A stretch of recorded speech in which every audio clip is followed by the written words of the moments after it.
Note to self: next time you record, put in the earbuds, or you don't get any sound. Really. Right. Chapter 8. Chicago. I have to get my lures.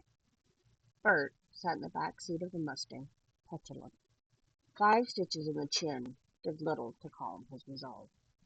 I spoke to the hotel. They're keeping your things for you. You don't understand. There's, well, a lot of money invested in those. I want them by my side. Roy turned around and faced him.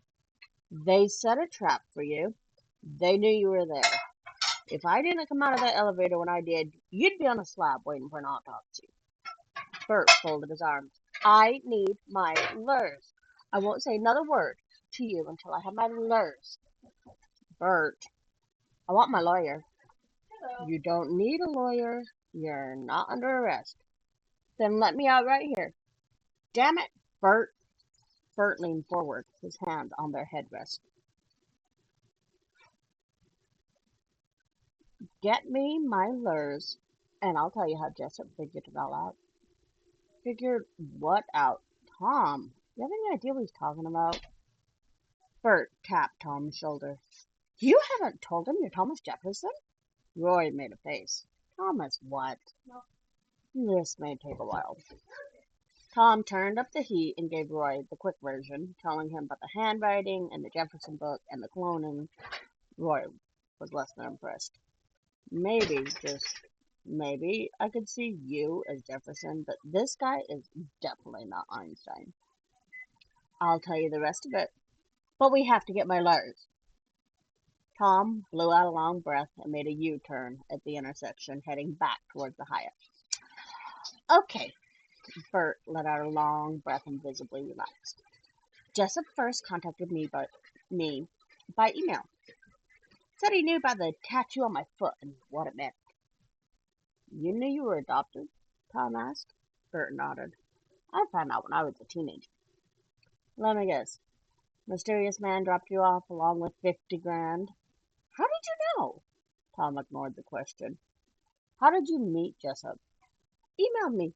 Said he knew about the tattoo, he had some amazing stuff to tell me, and he wanted to meet. I thought he was nuts, of course, but he sent me a picture of 30-year-old Einstein. Black and white. Looked just like me. Except it was old and the clothes were out of date. So I agreed to meet with him in Chicago. The convention was coming up, so I figured I'd be here anyways. Tom honked at some bozo ahead of him doing the speed limit. The guy merged into the right lane and Tom passed. So then he did the handwriting thing. Yeah, and more pictures. Plus, he showed me the article. A year before I was born, Einstein's brain was stolen from Dr. Thomas Harvey at Princeton.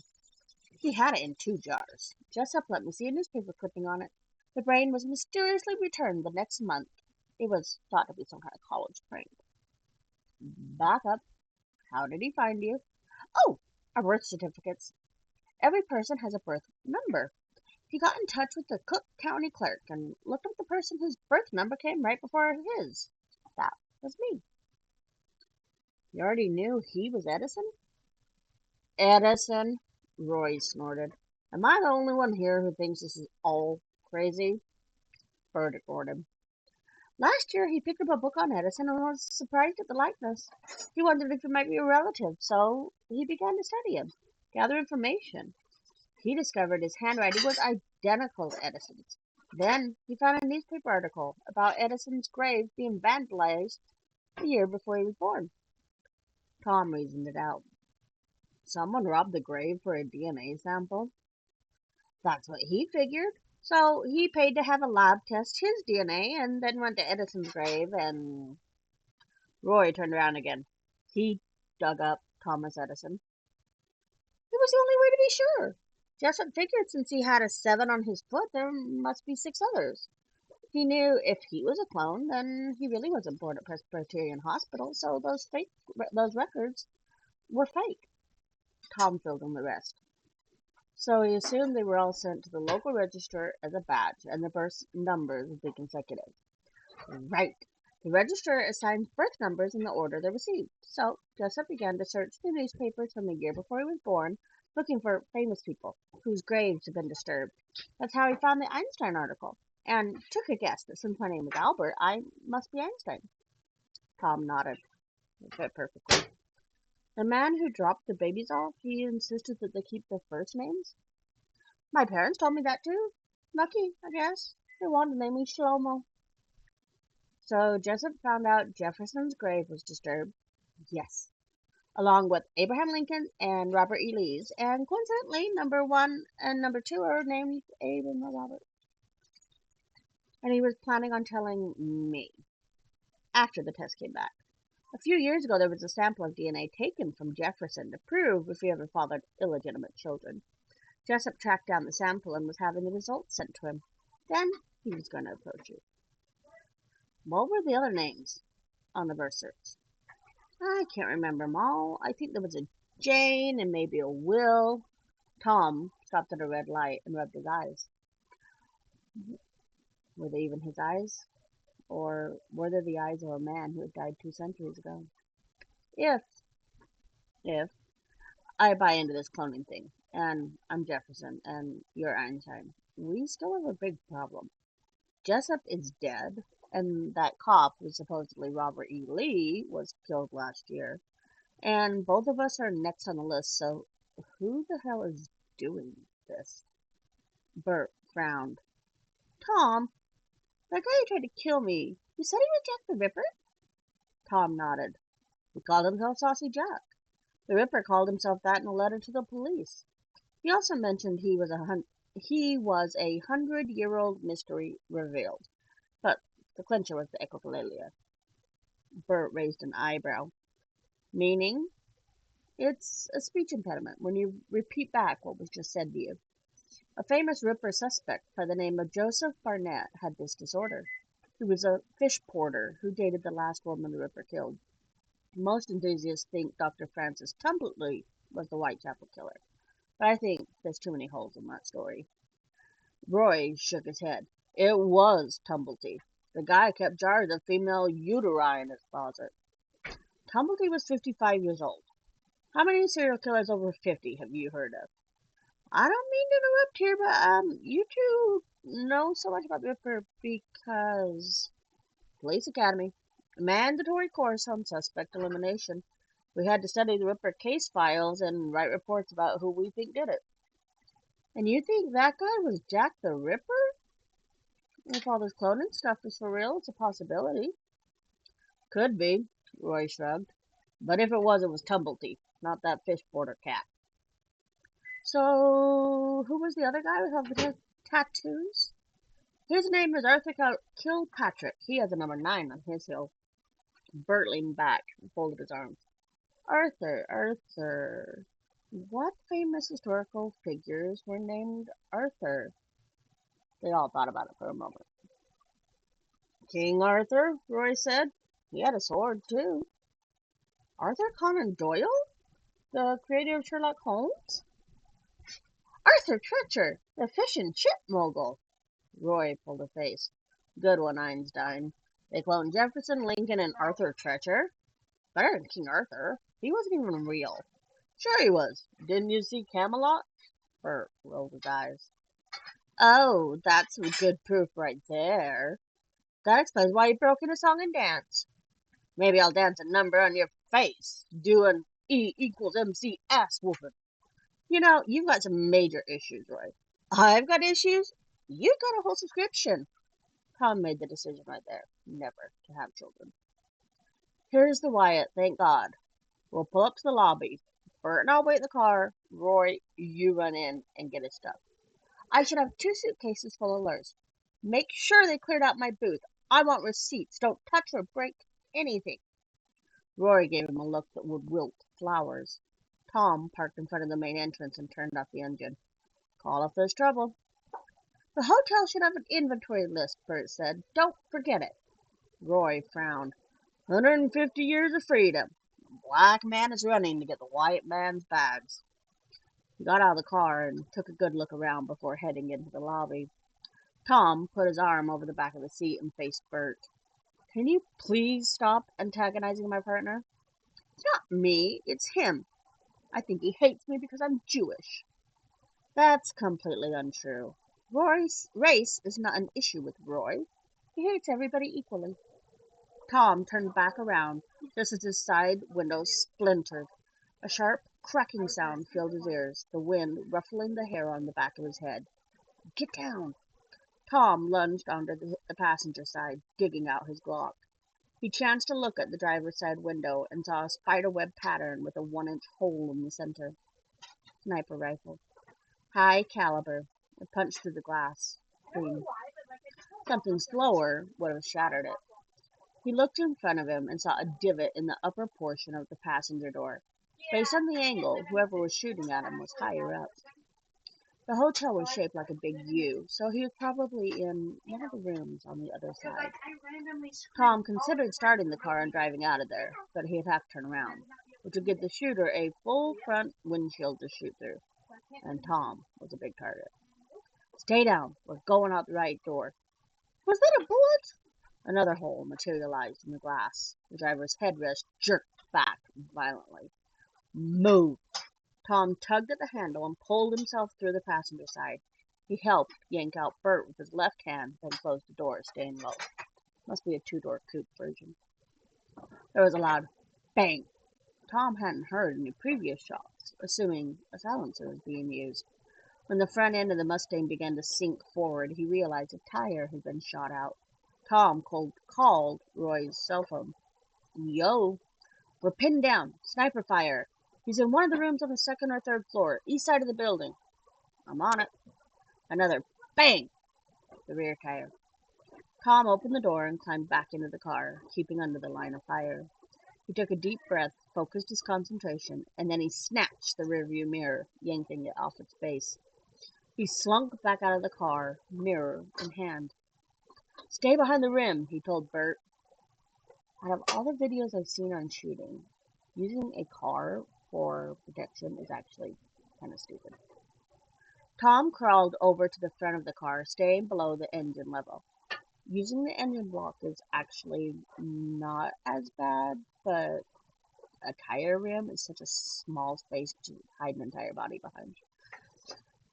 He angled the mirror over the hood, looking for the sniper.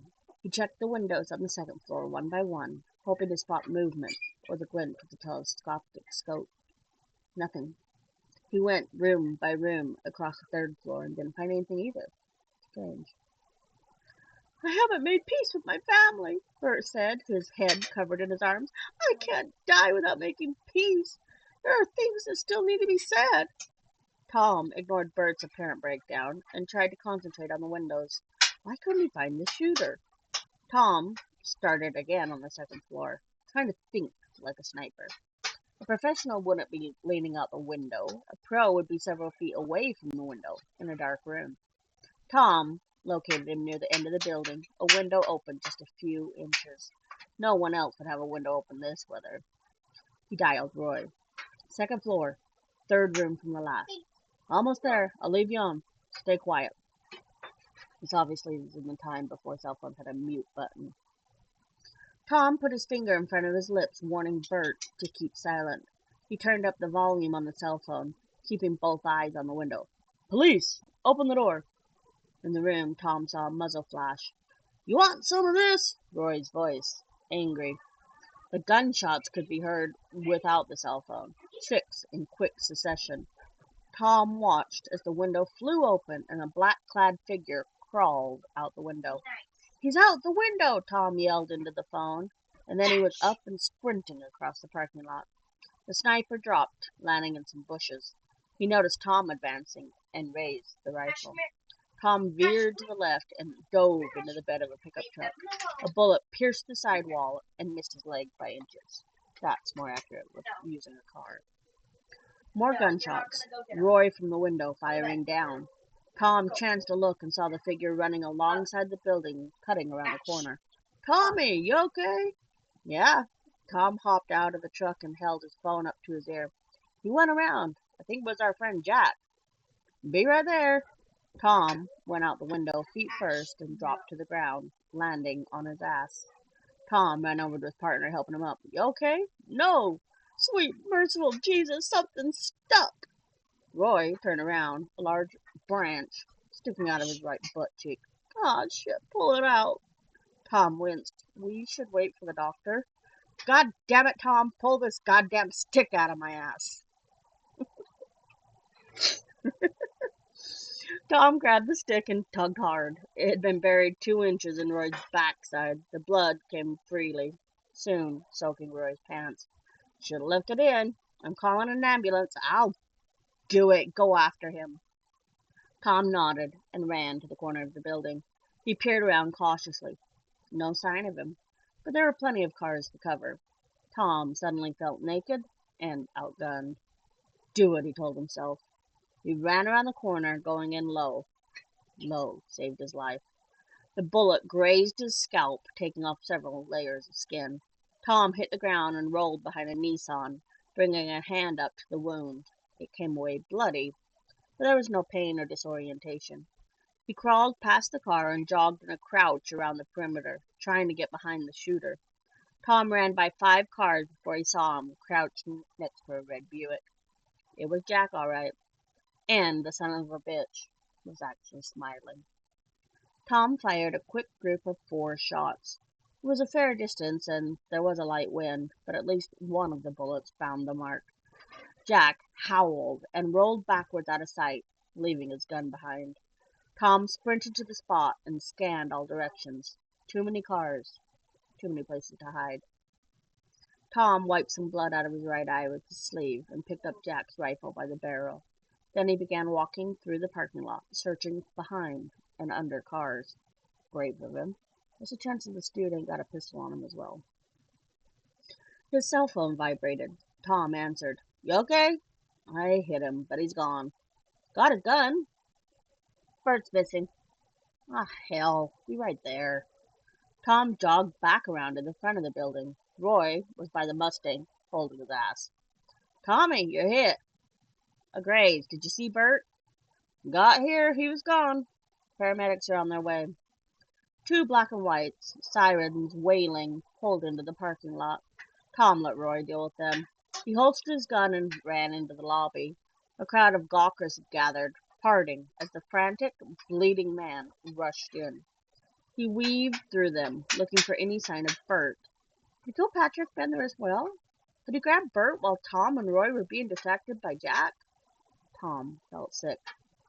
Bert was annoying, true, but it had been his responsibility if anything happened to him.